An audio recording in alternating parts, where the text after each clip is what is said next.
I'm Dr. Susan Eyrich, and welcome to this conservation conversation.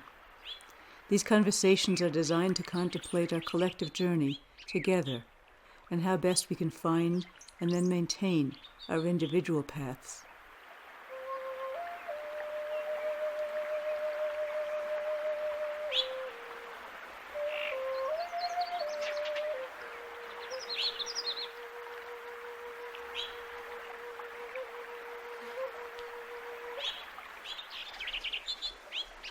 The ultimate goal is action arising from a shift in perception that all life is sacred, and creating a community of practice that grows and supports each other through our actions.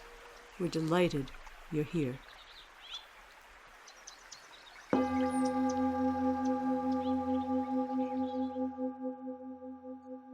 Welcome, everyone. It's kind of a truism, but in these difficult times, answers and comfort tend to be found in community. The answers are much larger than any one of us can manage or find. We need the support of community. Things seem to be getting worse and worse. Partly it's because the news won't report anything good, but what is being reported is worse and worse. What do we do? How do we manage? The most encouraging thing to me is that wherever I go, speaking with people, conferences, books, everyone, well, I wouldn't say people like Big Pharma or places like that, but the majority of people you can feel are feeling the issues, and they're feeling the times, and they're wanting to do something positive. And there are millions of individual people or small groups or organizations trying to do something positive. I don't know how much it even matters in some way what it is. It's a beginning.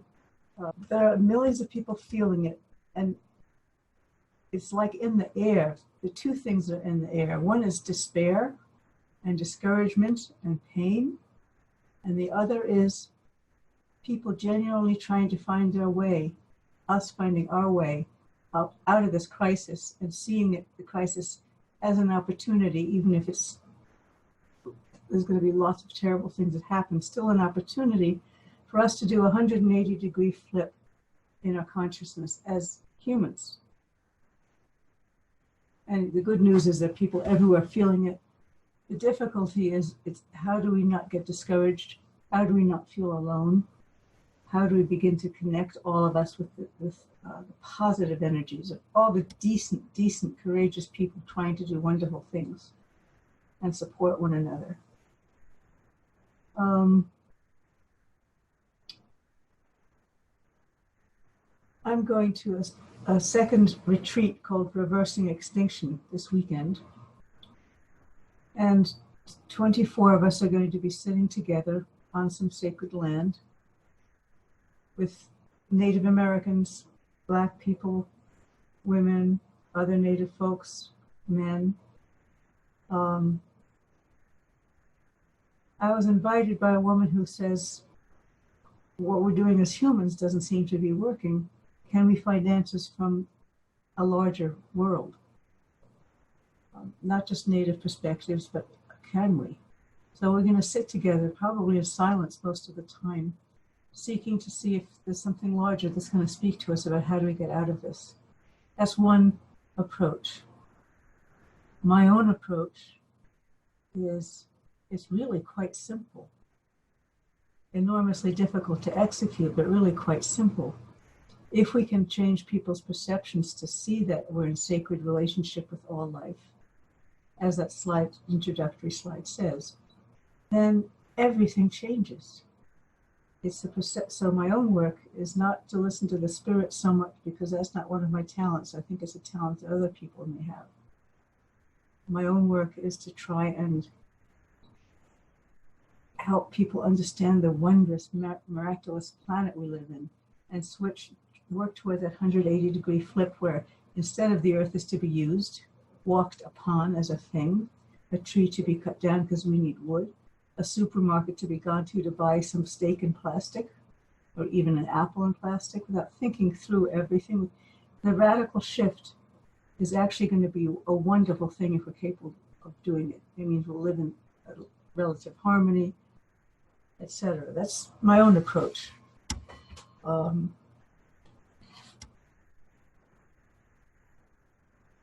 was speaking with another person who's very active in whatever you want to call the environmental movement.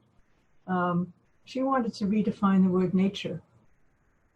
So we're going from spiritual, which is the biggest, to mind, which is a change in perception, to a change in language as a way of approaching this. As long as we say the word nature, we're talking about something outside of us. As long as we talk about the environment, we're talking about something outside of us. The language itself fortifies the very split. As I've said before, and so many of you can probably say much more poetically than I, every breath I take connects me to the environment. I am it. It is me. How do we help people see that, feel it? And what language can we use? How can we begin to change this? We spent a couple of hours on this, she and I. We didn't get anywhere, but it was an interesting conversation of how do we begin to change it so there's no split as we speak of it. And then she was trying to find a word or two that people could begin to use easily. Like it used to be karma was a way far out one, and now it's mainstream. Mindfulness used to be way far out, now it's mainstream. She was trying to look for a word that could help us understand the connection we have, so it's not we are in nature like it's out there. We go into a forest, but we're not a part of it. How do we change our language and find a word or two or three, a phrase that can become part of everybody's words, everybody's understanding it, a real shift. My picture in my head is of all of us working in our own way, as we said, preparing the soil, like we're all preparing the soil in our own ways. And that suddenly there'll be a 180-degree flip, like the boat capsizing, but that's not the best image. And as in the book, The Tipping Point, it doesn't take that many people, where there's suddenly a whole shift in awareness, and then all these decisions will come after that, including not letting the big companies get away with what they're getting away with, including holding people accountable, including our own leading our own lives in sacred relationship to all life and the blessed gift of life that we have living on the earth. I was speaking with another person deeply involved in this kind of thing. And she and I were talking about how do you shift, so this is going to another level, this is a more psychological level, how do we shift our brainwave patterns? Because we're so easily activated into anger and fear and despair in the limbic system, so easily activated, we go right there. And as we probably all know at this point, our brains are wired, Harvard says 4 times more for negative than positive. And we're in a culture, and most of Western culture at this point, a large part of the world is in fast, faster, faster. No time to sink in and deep and relate. Do, make happen, fix, which is both the masculine orientation and the beta wave orientation. But we have many waves in our brains. We can go to alpha, which is the creative, or theta, which is deep. And maybe there are others we haven't even found yet. But how do we actually begin to operate from, as a culture, as a species, from a different wavelength that doesn't have all this craziness in it? How do we do that? Mindfulness is one, meditation is one way, and there are all kinds of new techniques for how to try and change your brainwave patterns. But what do we choose as a culture and a species? Where do we choose to operate from? Now that most of us don't have to actually be on high alert for survival all the time, like a wild animal does. And I say wild animal because if I say animal, then I've made a separation between us and animals. And in fact, we are animals with a brilliant brain, but that's what we are.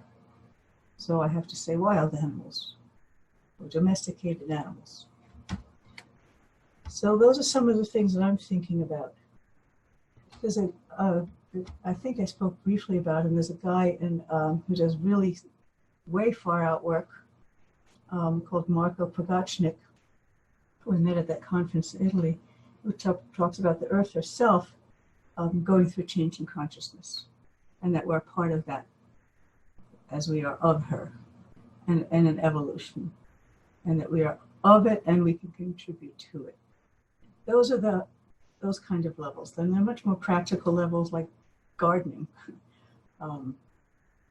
with heart and love and discovering and communicating with one another. So I guess I'd like to hear from you what you're doing, what you think you can do. If you've heard of other people doing things or other organizations doing things that excite you, that you would like to share as we try and support one another in these, as I said, really emotionally very difficult times. I'll stop in a moment, but we must have courage. We must not give up. It's not fair to the incredible gift we've been given of us being alive. It's not fair to all the animals that are basically dependent on us at this point to lead and to do well. We can't give up. We can't feel too small. We can't feel helpless. We have to find something. And it doesn't matter what it is, but we also need to support one another in encouraging one another that yes, we can find something. Or yes, what you're doing is really worthwhile. Or maybe it's not that worthwhile because you could actually be doing something even more. What is it?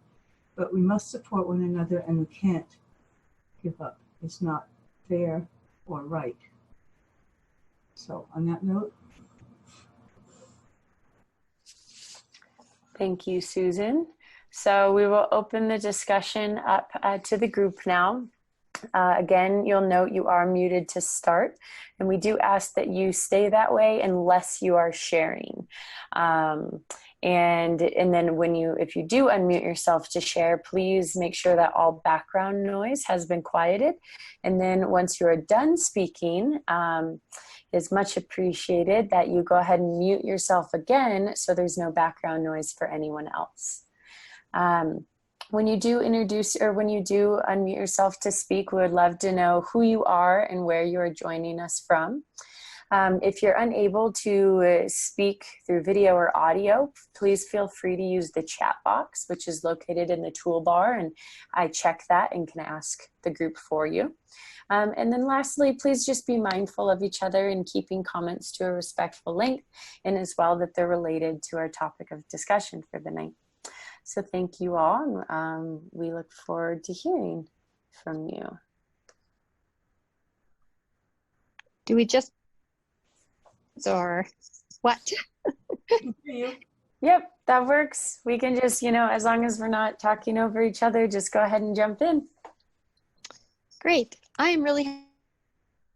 Whoops. Can you hear me? We're hearing you in and out. Can you speak maybe a little closer? Yep.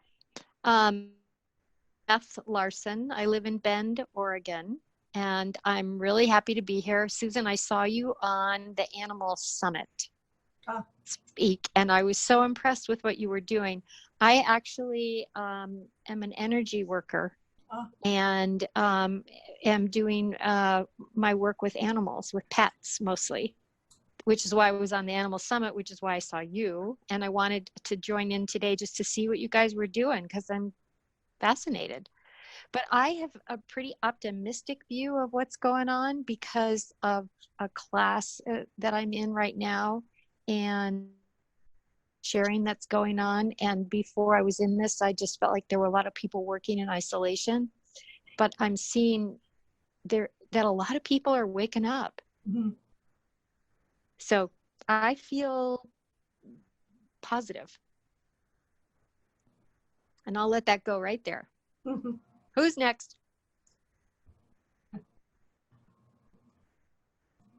Hi, Susan. This is Joanna. Hi. I really was intrigued by your comments about a different word for nature, and I think it would be really interesting in the conference that you're going to talk to some of the Native Americans or First Nations, wherever this conference is, to find out what language they use for the earth, for and how they think about the nature, and do they have a word for nature. When you sit and look at some of the Native American languages, about 70% of their languages are verbs. And that's not true in English. And in English, we have a lot more nouns. And so sort of a difference between that is if we talk about a tree being a thing, and in like the Lakota Sioux or something, it's not being a tree, it is that you are treeing. So you are thinking like, what is the tree doing? What is the tree thinking? What is the tree? What is it like to be a tree? And the same thing is true when we look at several of the other kind of indigenous languages that are so much more visual than, you know, the American or the English, which is very much an auditory language and doesn't create pictures just with, you know, certain words in general. So I find that intriguing, and I've been reading a book by Joseph Rael, R-A-E-L, and he writes a lot about this concept of that language is different. And I think that our English language does bring separation between us and nature, you know, so nature's there and we're here. And it's sort of what you were saying, Susan. I'd be really interested in hearing what some of those outcomes are, you know, like the Tiwa word for soil is Nahmane. And I just love that the whole thing. First of all, it flows, and it's really beautiful. But and it means, you know, how is the land? How is the land connecting with the sky? How is the sky connecting with the earth? And how are all of those things moving together? And how is the land producing placement, or how is the land creating connection? So I really am think we have to think differently. Yeah. And when, so that it'd be interesting, you know, where I firmly believe all life is sacred, and the council of all beings, you know, even including plants and the tall standing ones and all of those beings. I would find that intriguing to see what they would come up with if they could create a word that would be different. I mean, nature is so vast in and of itself. So I don't know how to nurturing, what's nurturing, you know, nurturing or something. I just want to throw that out there because I really am, I'm tuned into what you're saying with that particularly. And he talks a lot about that in his book called Ceremonies of the Living Spirit. And I just got turned into this guy, and it's pretty interesting. Thank you. Those are some really interesting thoughts. Rather than, as those of you who've been here before know, rather than me keep talking, I'm happy to answer, but perhaps other people can join in and make it a larger conversation. Hi, Susan. It's Linda. I'm just outside of Philadelphia, and I think what you said was so true about our language. And I agree with Joanna in that I've looked into the Lakota language, and they do not have a word for dominate. And when they talk about the earth, it's with, not on. So I thought that was really interesting. And I have a book, it's called The Vegan Companion, and each day it says a little something about the verbiage that we use. And the one thing is, if we stop and listen to what we're saying, kill two birds with one stone. And it just, when you stop and think about it, it's almost a violent language that we have. So, and I saw you on the Animal World Summit, and that was wonderful. Thank you. I'd be interested in some of the quotes in the Vegan Companion. I'll send you some. Yeah, I'll send them to Chelsea. Oh, I'll send them to Chelsea. Okay. Everybody. That'd be great. Okay. I will do that. Great. Hello? Go ahead. Hi. Hello. This is my first time on doing something like this and being on screen, so bear with me. My name is Bryn Party, and I heard you, Susan, on the Animal Wisdom Summit. I'm living in La Jolla, seaside of the Pacific Ocean, above Birch Aquarium and Scripps Institute of Oceanography, and UCSD is half a mile up the hill. So I join Beth in celebrating the evidence that I have gathered over the last 3 years from attending energy summits, having the privilege to go to Findhorn, Scotland, to be part of co-creative spirituality workshop where Marco was. Oh, yeah. And I am, I just don't allow myself the distraction anymore of anything that takes me from a place of faith in what is occurring with Earth, with galaxies beyond the beyond, with all of the physical, non-physical, the subtle energies, the beings that others of us whose integrity I trust are experiencing the presence of many ascended masters and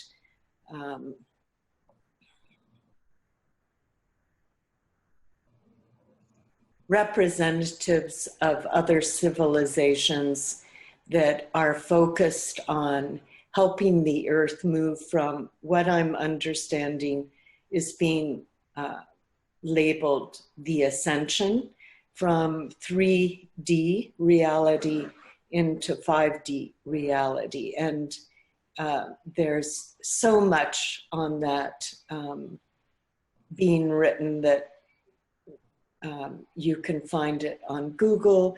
You can hear speakers like Greg Braden. These summits where I met you,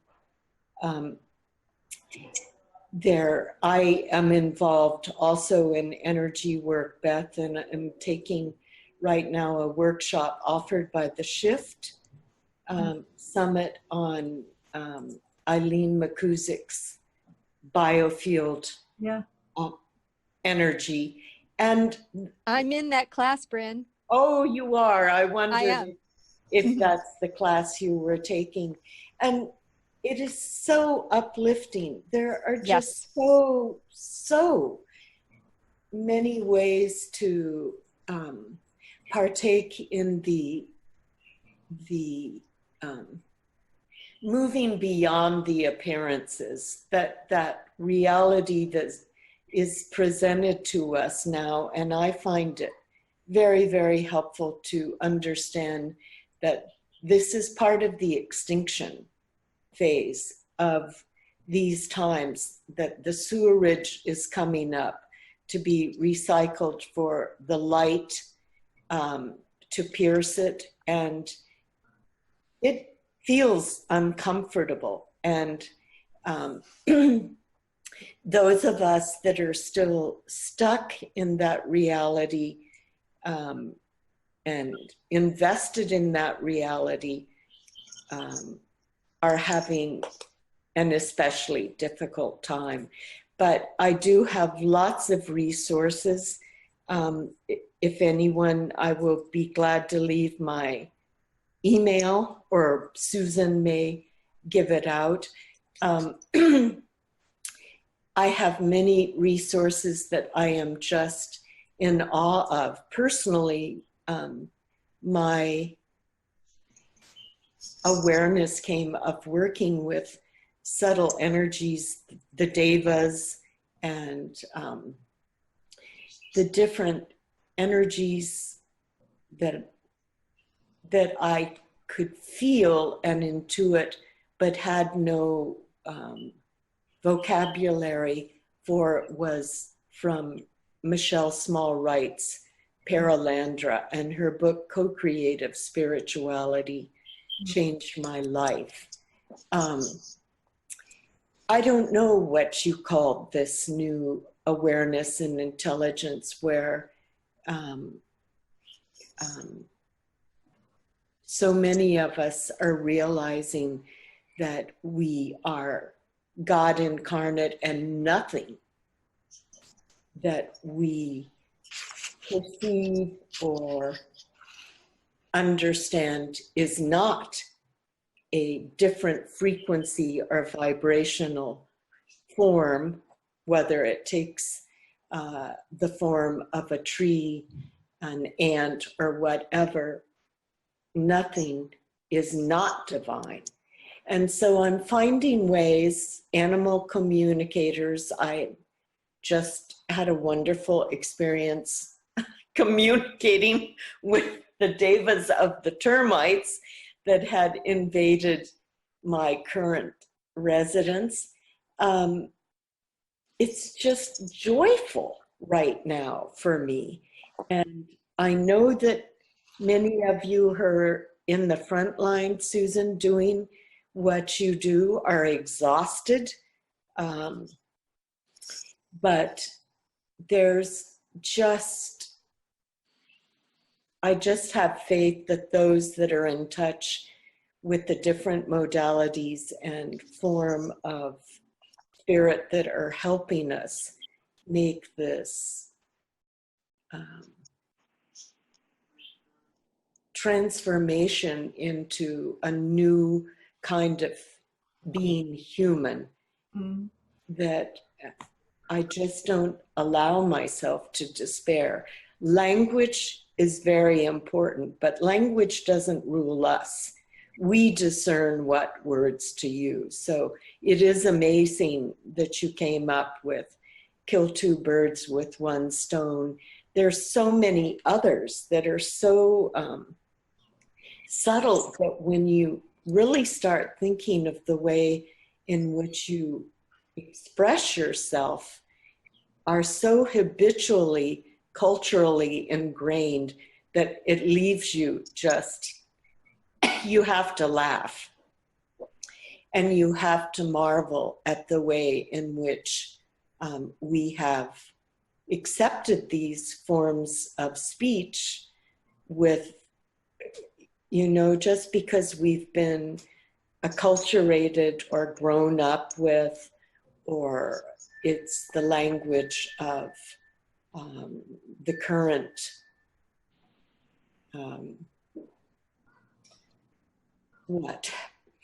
brainwashing or conformity. So that takes a great deal. This is not easy. It takes a great deal of discernment, but I celebrate this, and partly because I'm a grandmother. My third grandchild was just born.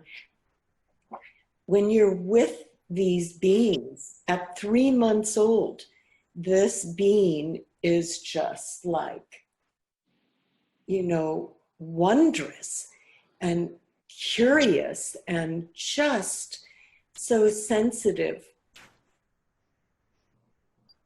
We have a lot to surrender, but I have faith in the courageous human being, and I just celebrate the opportunity to share my faith. Well, thank you so much, Bryn, for sharing all of that. We have a chat box at the bottom. If you want to send in any of those resources so people can look them up on another time, as well as your email, that would I'll be put really my email in, that would and be then great. Just address it to everyone. Yeah. Can I say one quick thing? Yeah. Susan, when you were talking earlier about creating community, recognized in this class that Bryn and I are in is it's an international class. There's like 800 people all over the world in this class. And we have about 400 people in a Facebook group, and there's a lot of interaction. And each week after class, we have a little shared group with 3 or 4 other people and talk about it.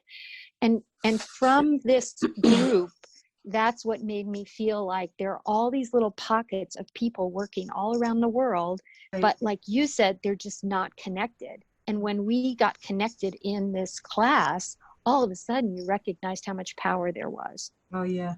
So just to confirm what you were saying, that's beautiful. I wanted to have a couple of quick answers to you. I am not exhausted. And I'm not exhausted because life itself is celebratory. yes, And I come from that place, and then I work from there. So I see the joy and the beauty, and I'm not exhausted at all. I work constantly, and I'm not burned out. And sometimes I'm physically tired, just from, you need a certain amount of rest and balance. But I think if you're exhausted, you're doing something, you're not in tune enough somehow. I don't want to say you're doing something wrong, because they're really meaning to do something right, but something's off base if you're exhausted. Just because life is bigger than us and it regenerates us as we work. So I just wanted to make that point that I wasn't exhausted. The other thing that I love that you said, and then give other people a chance to speak, is that you just don't let yourself pay attention to the negative. Which is, I do, but it's an opportunity with some of my other studies to shine light there. And what did you say? I gave you, I wrote it down. You don't allow yourself to be distracted. You don't let it take you away. I use that as an opportunity. I'm also studying Paul Selig's works. He's written several books, and his messages are channeled, but I just, because I have a way of that I believe in, of acknowledging the divinity of each person and each situation, that I can move from, oh my God, to stating the truth. All is divine and has a plan, whether we know it or not. I was trying to go to the more concrete thing of and then I'm able, but I'm not an ostrich. I didn't mean that. I meant to take what you said and take it to a different place. Yes, okay. I'll unmute myself. And then other people to respond to, in that it's so easy for us to be dragged down by the negative. Yeah. And that we insist on moving ahead in the joyful and the positive. But I wanted to give some other people a chance to talk. Hi, Susan. This is Joanna again. On a little bit different note, you know, most of us in most of the conversations that I've had in this forum, when you look at our ages, I think it's interesting that, you know, I think that we've probably are more seasoned in some of our thinking and our being able to put some things together. I will say that there are several colleges now, baccalaureate colleges and universities that, you know, in their core curriculums, they're certainly creating environmental areas, but in their core courses, they're actually starting, I know 5 universities right now that are having all of their freshman students read The Uninhabitable Earth. And I think that that's really, I was heartened by that, because first of all, it's a difficult book to read, but it's also hopeful. But I think that we've got to get young people also to do some of that kind of reading, to actually see what are some of the, what is happening, what's different, because they've come up in a different time than us, and they're going to be here long after us. So I think that trying to get those kind of conversations going with 17 and 18-year-olds is really important, and in small groups. So I just wanted to throw that out there, that I think the colleges are really trying to take a look at issues that are really kind of cool. Send the names of those colleges to Chelsea? Yeah, I will. Thanks. And just kind of going off that, actually, what I'm taking a break from to be with you all tonight is a community program that's completely free. It's a 12-week like conservation leadership course put on by one of the nonprofits here where Susan and I live, and it's all primarily mid-20s of people who are interested, and it's open to the whole community. Anyone could have joined, but that's the age group that it attracted, and it's a bunch of people, and my friend group anyway, just in the community apart from this course, are all saying, I want to be involved more. How can I get involved more? So I do feel this, starting this realization occurring of needing to be this upcoming generation went below me, and also this generation that I'm in, needing to be the people, taking the stand, getting into politics, being in organizations. Greta Thunberg is in New York right now, going to lead the, climate strike on Friday. So it is, and there's Earth Guardians, if you all know of them. They're completely youth run. There's a big movement happening with youth that is really cool. And, what we're all talking about, I think what's needed is how do we collaborate all of these efforts? Because we need, the experience of all generations and maybe the energy of the younger ones. And so I'm really excited to see how, as the internet, all of us are using these modes of communication to kind of collaborate more, what we can create with it. Yeah, enormous excitement and possibility. I have a comment on that. Can you guys hear me? Yes. So my name is Kaylee, and I live in Pocatello, Idaho. I am 20, so I thought this would be a good time to chime in. So I wanted to say that thank you guys for all commenting and voicing your opinions, because it matters. It really, really does. The main thing that I've been thinking as I've been listening to this is that I think we're more powerful than we think we are. Yeah. And I think we don't realize how much of an effect we do have. So I'm 20, and I have recently gotten involved with a Buddhist group in Pocatello. And I'm not advocating for Buddhism, that's not what I'm saying. But I have found that I generally tend to be with people 2 or 3 times older than me, and I enjoy it, and I enjoy being able to have those conversations. And I think that there is a need and a want from people my age, not everyone, but I think Facebook is where I have been able to connect with so many different people. And so I'm glad that I saw this on Facebook. And the other comment that I wanted to make is that I know that it can be very disheartening at times when you think about the world around us and all the things going on. Recently, about a month ago, I went to a silent retreat, where a meditation retreat, and we had a teacher there, and she was speaking about this very fact that life is kind of hard and scary. And something that she said really stuck with me, and that's that sometimes we try to push away pain and push away like anger, all those emotions that we perceive as negative. But she told us that actually we can be sort of maybe vessels, I don't know if that's the right word, but we can let pain pass through us. We don't have to intake it. We can just let it pass through us. And I think that's important. I think we do need to feel that pain to a certain extent, but not let it get us down, not let it affect us to where we can't make change. And so I think that these movements, these people all over the world talking about this are what actually changes it. Mm-hmm. And that's all I have to say. I agree with all that. That was wonderful. Thanks for your contribution. You're welcome. Hi, I'm Betty Truitt.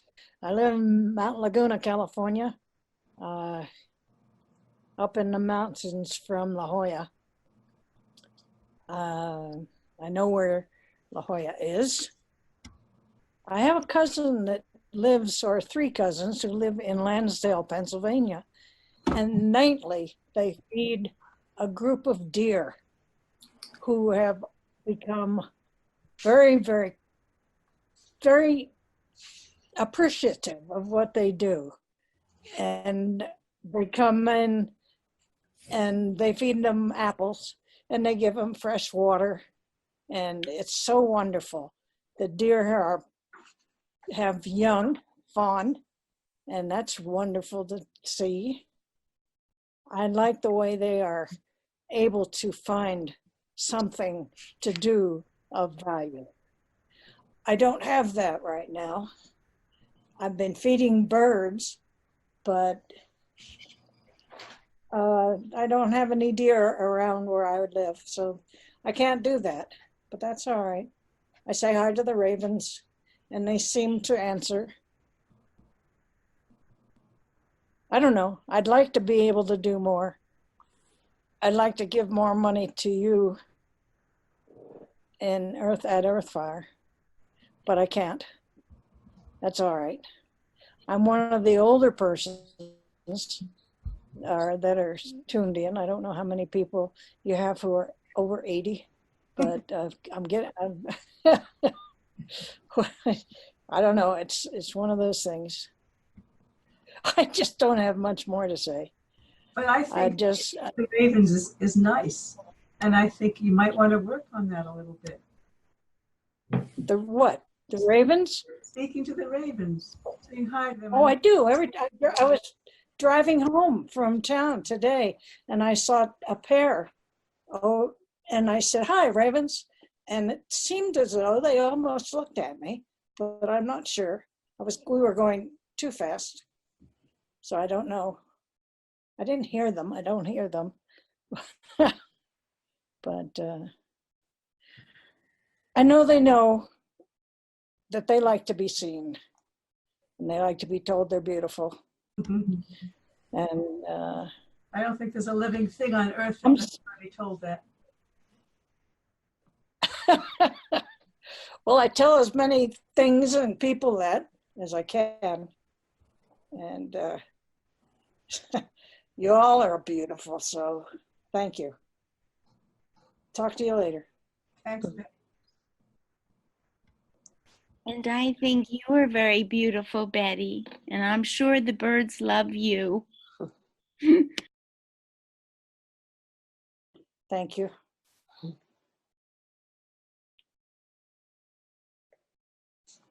I hear and feel the vibrations of your liking them. Hi, Val. Hi, Susan, Chelsea, and everyone. This is Val Murray from Victoria. I'll be brief. I see our time is getting short. Just thinking about how everything we read, the resources that we share with one another, everything we participate in, like this Earthfire conservation conversation, is what we carry forward because it's in the front of our minds. And that's what I find myself talking about in the grocery store when I meet people in the produce aisle. It's kind of just a simple way, of thinking about the content of what you're sharing with other people. I took a conference. It was a conference in a workshop setting on Cortez Island at Hollyhock, and it was called Climate Hope. And I, at first, wondered about that word hope, because it so often is connected to an eventual goal. And I had to do some research on the designer of the conference before I felt that I could really attend. And what I found was that hope there is being used in the context of keeping ourselves strong, to face uncertainty, to live with uncertainty and embrace paradox. And I think that's so important, because I subscribe to what Dar Jamal says, is that we really don't know. And strangely, I can live with that, is that we really don't know. Personally, I write letters to the newspaper. I do my very utmost to articulate my feelings about how the world really is. In relational language, I speak about human nature within wider nature, as opposed to using words that have a ceiling on them, like sustainability or even environment, these things that are outside of us. So relational language is really important to me. And the other really basic thing that I've done is that I'm no longer able to drive long distances. And on occasion, when I go to workshops, I will fly. And as a result, I've become very concerned about the carbon footprint. I don't fly often, I avoid it. But what I've come to now is that I calculate my carbon footprint, which is easy to do on the internet. And I take that amount of money and I donate it to Raincoast Foundation. That is a group here that is buying guide outfitting territories and then protecting intact ecosystems in the Great Bear Rainforest in British Columbia. I looked into trying to put the money into methane extraction, because that is the most, I think, the most critical thing that can be done. But I just wasn't able to find something that really sat well with me, that really would be where the money was put to. So those are just a few things that I do, in addition to offering the way of counsel, because I think that listening and speaking from the heart is a way of shifting our worldviews. And my goodness, how often do we get to sit in a sacred circle and speak our truth without being interrupted? So thank you. Thanks, Val. I would love it if no one else has a comment. So I would love to hear a little more about the relational language, which would probably interest Joanna also. So, well, okay. So the one piece that I've struggled with so much, because as you know, I started a grassroots group to end the trophy killing of grizzly bears in British Columbia. And what I found in speaking with politicians and anyone who was in government service is that I was using their language, and their language did not express my worldview. But if I didn't use their language, they tended not to listen to me. So it was a real tension that I was experiencing. And I think it's a real gift for some people who are in that arena, such as the woman who designed this climate hope conference that I went to. She talks with CEOs and seems to be able to help them understand a little better the other side of the equation. But I do things like, rather than it, I don't use the word it, ever. If I don't know the gender of a being, I just put S/HE. It's a little thing. But I think if somebody comes to that, maybe they stop when they read my writing and they think, what's that? I tend not to use, I don't use the word sustainable. And anything that is common fodder in the newspaper or other publications tends to just slip right off the tongue. Climate change is one of those phrases. I've stopped using that phrase because it's just so easy to kind of just dismiss it. It's just this thing out there that isn't really affecting us when actually we're in the midst of it. The other thing is the Green New Deal is really big here in Victoria, and working with young people is super important to me. It's a challenge because they move really, really fast. They think really quickly.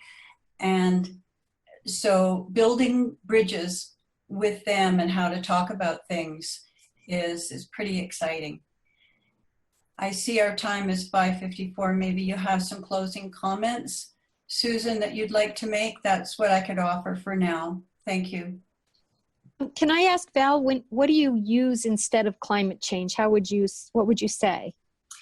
I say the erosion or destruction or collapse of life support systems, Earth's life support systems. Thank you. And what do you use instead of sustainability? Because I loved your idea that you don't use words with ceilings. If you have examples of words with ceilings, or what would be one question, and the other is, what do you use instead of sustainability? What do you say instead of sustainability? Is that what you said, Susan? Yeah. I just don't use that word because that word has a ceiling on it. I mean, we don't see nature, the wider nature that we're speaking of that is non-human, sustaining itself. It's constantly you see. It's built into our language. I constantly have to be monitoring myself, but the wider nature always is looking for greater expression. It's thriving, it's rich, it's voluptuous. And so I guess when I'm writing, what I do is I avoid those words and I circumnavigate those words in order to not have to use them. I don't know that there is always a direct different word that's better. Right. Would you be willing to share some of your writings with us? I could, yes. We'll send them to Chelsea. Okay. Thank you for listening. Yeah, thank you for your input. I don't want to use the word struggle with this because as we all work with this, I find these conversations really wonderful and helpful, and I thank you all. I don't have a closing comment other than let's continue it. And does anyone else have a closing comment?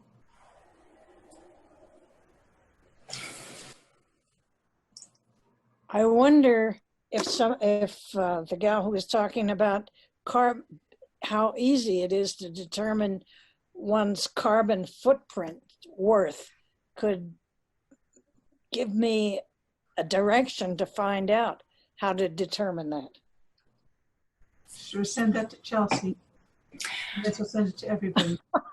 I'll send you Okay. something, Chelsea, an online converter. Yeah, there's a that lot of okay? resources online for that, Betty. Val, if you want to send me the one you use, that'll be great, and I'll get it to the group. But if you just search that, there's a lot of different websites that can help you. Thank you. Your carbon footprint. Well, thank you everyone so much for being here tonight. We are at the end of the hour, and we honor the time that you shared with us. As Susan said, it's really important that we gather and talk about these things, and we're appreciative and honored that you chose to spend your night like this, or morning, wherever you are. And we do look forward to seeing you next time. The next conservation conversation will be the third Wednesday of October, which is October 16th at 6 p.m. Tonight's recording will be posted to our website. And yeah, lastly, if you are not a part of our newsletter, please do join that. It's the best way to keep up to date with everything going on with Earthfire. So thank you for being here, and we look forward to seeing you next month. Night, everybody.